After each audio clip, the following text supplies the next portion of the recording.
Добар ден на сите, почитувани представници на медиумите. Во рамките на посетите на општините кои што се организирани од страна на Министерството за транспорт и врски, денес сме во работна посета на општина Охрид, каде што со градоначалникот на општината и општинската администрација меѓусебно се информиравме за сите проекти кои што во моментот се случуваат во Охрид и во Охридско-Струшкиот регион.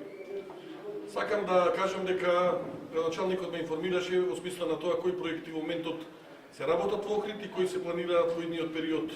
од страна на основниот буџет на општина Охрид да се прават. Дополнително го информирав за сите проекти кои што преку Министерството за транспорт и врски владата на Република Македонија, државата ќе инвестира во делот на Охридско-Струшкиот регион. Одма на почеток сакам да најавам дека наредните денови ќе отпочне реконструкција на главната улица, односно на туристичка улица од Охрид до Билјанин извори. Имаме тука одредено мало задоснување, тоа беше ради туристичката сезона, меѓутоа очекуваме наредните 15 на дена да отпочне реконструкцијата на тој патен правец. Дополнително исто така сакам да информирам дека ќе се реконструира исто патот Подмојле-Охрид,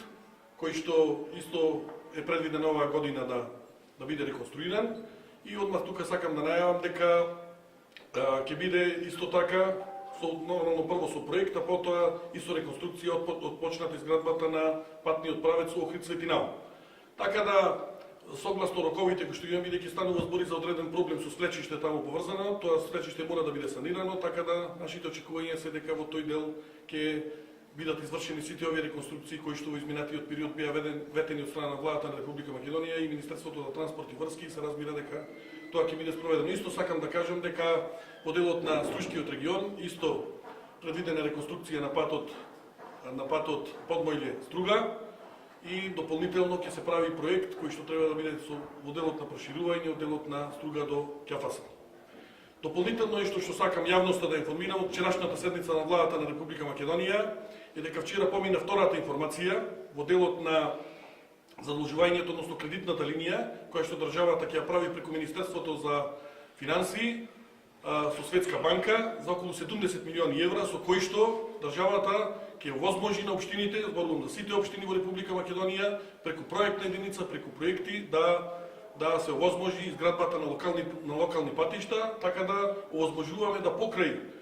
она што како надлежност ингеренција ги имаат градоначалниците на општините, дополнително државата помогне во изградба на локални патишта. На тој начин мислиме дека во голема мера ќе помогнеме на општините и согласно на што преку Европската инвестициона банка се прави со проектите за водоводи и канализации, големо леснување и на буџетите, се разбира и на општинската администрација заедно со градоначалниците на општините ќе направи во следниот период. Мислам дека станува збор за една извонредна мерка која што во наредниот период од наредната година ќе овозможи на општините, на градоначалниците и посебно голем бенефит од целокупната ситуација да видат граѓаните на Република Македонија. Штувани медиуми, поздрав и од мене, добар ден на сите.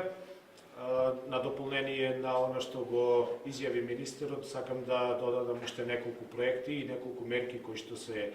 актуелни во соработка на локалната самоуправа со Министерството за транспорт и врски и особено со јавното предпријатие за државни патишта, значи покрај она кое што беше најавено за реконструкцијата на улица Туристичка, стариот пат од Охрид до Подмоље и патот од Охрид до Светинаво. Тука го придодаваме значи неколку други проекти кои што ги имаме договорено со јавното предпријатие за државни патишта и со Министерството за транспорт и врски, а се поврзани со изградбата на водоводот од Дувло до Охрид, гравитацијскиот водовод, кој што е апликација на општина Охрид од пред 3 месеци и е во фаза на завршување од средствата на ТАФ и во Министерството за транспорт и врски и кај вице-премиерот Кочо Андјушев. На таков начин на долг рок би се решило водоснабдувањето со Охрид, кое што од ден на ден станува се позагрижувачки заради намалениот притисок на вода, а од друга страна тоа многу би значело и во функционирањето на јавното предпријатие Водовод, кое што во моментов издвојува големи финансиски средства за исплата на електрична енергија, на сметките за електрична енергија. Тука би го додал исто така и проектот кој што е од пред неколку месеци аплициран во Министерството за транспорт и врски, а се однесува на улицата Аба Семин. Во финална фаза се завршувањето и изборот на консултантските услуги од страна на Министерството за транспорт и врски, па следува распишувањето на тендерот и очекувам дека до крајот на годината или евентуално би оставил една мала резерва, почетокот на наредната година ќе отпочне конечно со реновирање на улица, целосно реновирање на улицата Аба Семен. При тоа исто така разговаравме за неколку други работи кои што се битни во функционирањето на општината Охрид, а тоа е финансирањето на урбанистичките планови во старото градско јадро, кои што урбанистички планови финансиски не може да ги издржи само општината, но со поддршка на Министерството за транспорт и врски по евентуалниот ребаланс на буџетот би се одобриле специјално средства за овој урбанистички план кој што е битен за решавање и на статусот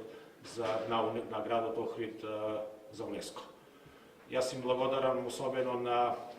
Министерството за транспорт и врски за финансиската помош која што ќе ни ја одобрат во рамките на асфалтирањето на локалните улички, кои што се од голема важност за граѓаните на нашата општина, заради тоа што со основниот буџет на општина Охрид не може да се задоволат сите оние барања кои што се испорачани од нас или се ветени од наша страна, така да на ваков начин во многу побрз рок би биле завршени сите тие неопходни потреби на граѓаните. Во тек е од основниот буџет и втората фаза на асфалтирање на локалните улички, која што ќе започне крајот на септември и почетокот на октомври, по завршувањето на втората тендерска постапка, така да во текот на крајот на септември, октомври и ноември ќе имаме голем број на асфалтирани улици и голем број на изведени канализациони и водоводни мрежи во нашиот град. Ви благодарам.